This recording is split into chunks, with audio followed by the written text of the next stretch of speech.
Hi everyone, my name's Cathy. Welcome to Skint Living UK. Today I wanted to talk about how you might be either consciously or subconsciously sabotaging your own finances. I think when you grow up and if you're in a bad situation, like resources were scarce, might have been food, housing, actual possessions.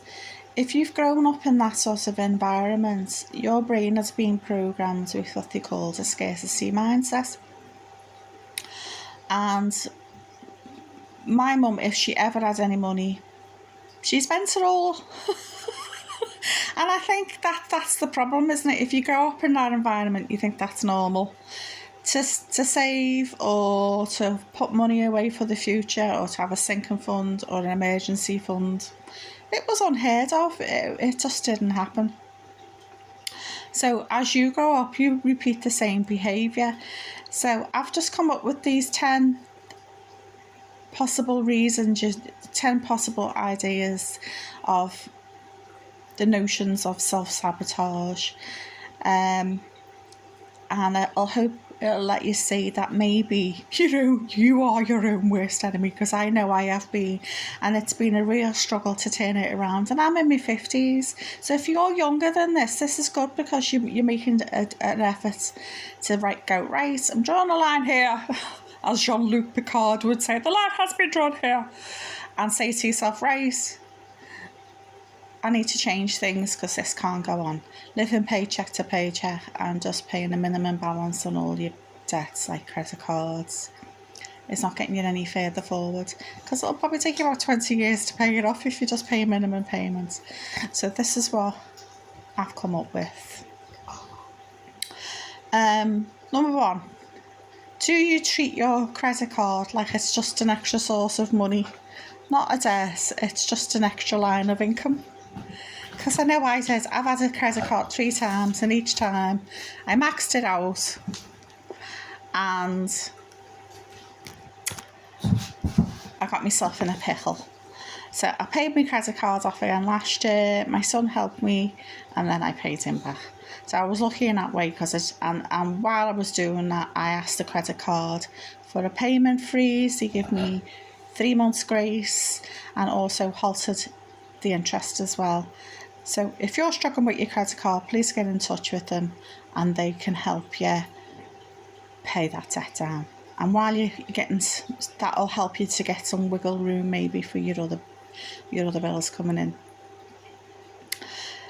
Number 2, are you trying to keep up with the Joneses? I know everyone says this, but I think subconsciously we do, don't we? If you're in work and you see other people and they've got nice things, you think, oh, I like that, that's nice. They're nice trainers, they're nice clothes. Oh, what a lovely bag. Oh, they've got the latest game. So it is easy to fall into it without realising it, and you think, oh, it's only £40, $40, and before you know it, you spent an absolute fortune on stuff you didn't really need or want. So it's an easy one to do, and I think that's why people keep mentioning it. Number 3, are you an impulse buyer? When you're out and about shopping, do you think, oh, I'll have that, oh, that's nice, oh, that's pretty, oh, that's on offer? Just because something's on offer doesn't mean you have to buy it. I think there's a tendency to think, oh, well, because it's on offer, I'm saving money. But if you didn't buy it, you're saving all of it, aren't you? Emotional spending, they call it, don't they? Especially late at night when people are feeling down. They're maybe had a tough day at work, or they're in the work next day and they're like, don't want to go in. So you buy yourself something to feel a little bit better. Next one, you haven't got an emergency fund or any sort of sinking funds. I'm guilty of this one. I've done this most of my life. I used to pay off stuff. Used to call it layaway. In our local supermarket there was a little shop, like a Chandler type shop, where they sold things like toilet rolls and bleach and stuff like that, but they also had kids toys and stuff like that, and they had a club, and you had a little cardboard card, and every week you'd go in, pay something, and then at Christmas you'd collect all the toys. So that's how I managed years ago. I mean, this is like the 1980s. That's how much of an old fart I am. So yeah, it was yeah, you need an emergency fund, because no matter what anyone says, something will always go wrong. Your tyres might burst, your washing machine will break down, your dog might be sick, your cat breaks something off the shelf, your kids need shoes for school. There's always something. Have an emergency fund. It's just so important. That's why Dave Ramsey always says it, and that's why it's number one on his debt snowball, because it makes sense. There's always something that you're going to need, or something's going to happen, and you need the money there. Again, backtracking on what I said before, paying minimum payments on debt. It's going to take you forever. You're going to be as old as Methuselah, as they say, by the time you've paid it off. You need to sort of find any sort of breathing space in your finances. If there isn't any, I'm sorry, it's going to be painful. It's going to be a chore. It's going to be arduous. You're going to have to cut some expenses out of your life. Get rid of Netflix. Get rid of Sky News and Sky Football. Maybe downsize your car, or get rid of it completely, or maybe even downsize your house to pay off all your debts. Next one. Not waiting to buy something. Say like you need a new coffee machine, for example, and you just buy a new one straight away. You didn't wait for any offers, didn't see if there was any discounts. You didn't even wait till you actually had the money, you just put it on the credit card. Now, if you're frugal, you wait. I hate paying full price for anything. Excuse me, I'm going to have a drink. I think it's not a case of being tight, it's a case of having some common sense. Don't pay full price when you don't have to. I would have to bare minimum use Rakuten or Top Cashback at least to get some money back. Next one, not paying your bills on time. So you got late fees, interest, damage to your credit score. Get yourself a little planner or diary, a book, paper book, and write down all your bills and the dates they're due to go out. Writing it down rather than having a silly spreadsheet and all the rest of it. They're all very well and good, but I'm not prepared to pay Microsoft for a spreadsheet, incidentally. But if you write it down, your brain recognises it as being real. It's the same with not using cash, just using a card, even a debit card rather than a credit card. People on average spend 40% more using a card because it doesn't feel real. Your brain doesn't recognise it as spending money, real money. So have some cash.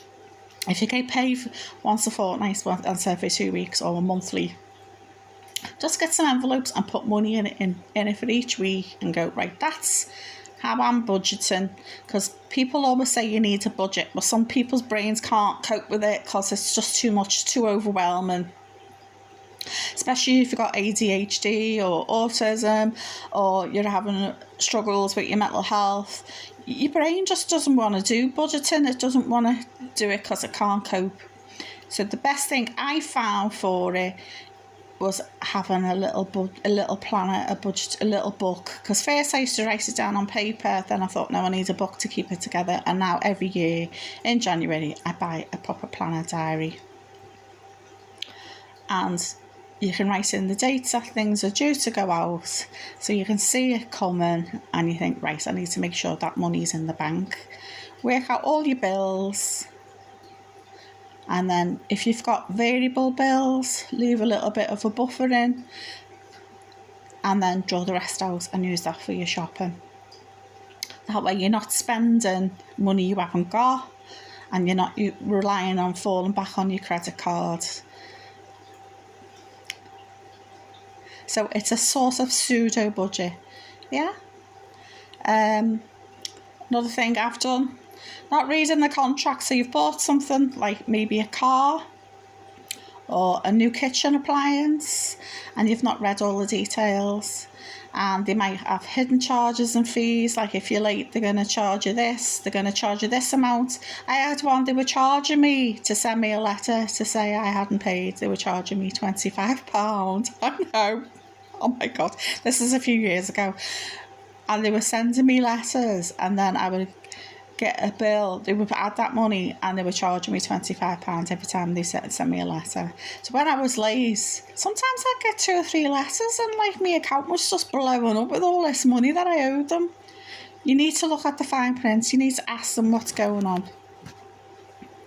If this also happens if you've got like a contract for your energy supplier, or your internet or your phone, and it auto renews, because sometimes they don't tell you because they want you to stay with them, and then the contract's finished and then that bargain price that you got the following month, because they haven't told you, because they're sneaky like that, your bill goes through the roof and you're like, what happened there, I'm overdrawn or whatever. Just watch them. Auto renew is the bane, used to be the bane in my life. I have things mostly on standing order rather than direct debit. I've got 2 direct debits and that's it. Everything else is standing order, because standing order you can change it whenever you like for whatever amount you like, and you have got total control. With direct debits, really it's them who's got control, so I'm reluctant to use direct debits. But one of them's like life insurance, so I've got no choice with that. But all the bills, say like my water bill, I pay by standing order.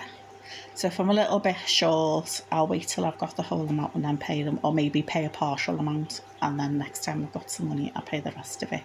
So it's still within the same month.